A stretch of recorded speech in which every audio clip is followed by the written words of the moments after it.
बच्चे की आंखों में एक आंसू चमकने लगा। लेकिन क्या तज्जुब की बात है, नबी करीम ने बस इतना कहा, चचा आपके हाथ को चोट तो नहीं लगी? सुभान अल्लाह, क्या शफकत, क्या हमदर्दी। खुद थप्पड़ खाया मगर फिक्र उस शख्स की जिसने मारा था। फिर नबी पाक सल्लल्लाहु अलैहि वसल्लम उस तकलीफ और जिल्लत का बोझ लेकर घर वापस न गए, बल्कि खामोशी से पहाड़ के किनारे पर चले गए। बस चुपचाप खड़े रहे। यह मंजर देखकर दरख्त और पहाड़ पुकार उठे, अफसोस, जिसे न पैदा किया जाता तो यह जमीन, यह आसमान, यह दुनिया कुछ भी पैदा न होती। वह अजीम नबी आज भूखे, जलील और नजरअंदाज किए जा रहे हैं।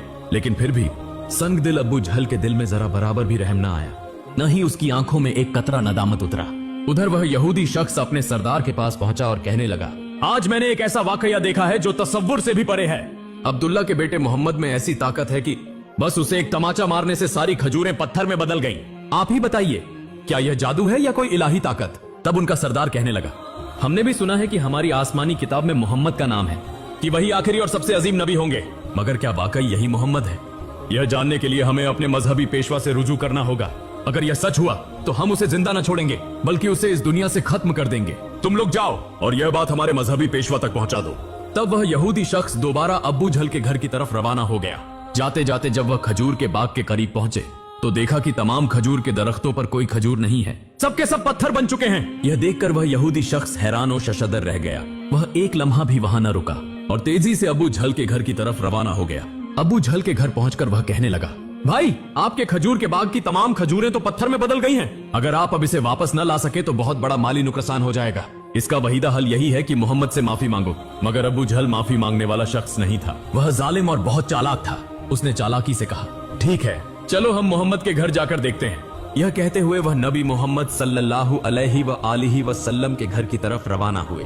नबी मोहम्मद सल्लल्लाहु अलैहि वसल्लम उस वक्त अपने चचा अबू तालिब के साथ रहते थे।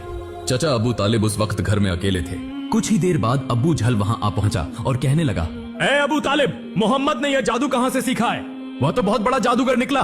उसने मेरी तमाम खजूरें पत्थर बना दी हैं। कहां गया है? क्या तुम्हें कुछ पता है? कहीं किसी पहाड़ के किनारे जंगल के शेर या रीछ ने तो नहीं खा लिया? यह सुनते ही चचा अबू तालिब ने देर न की और नबी को तलाश करने निकल पड़े।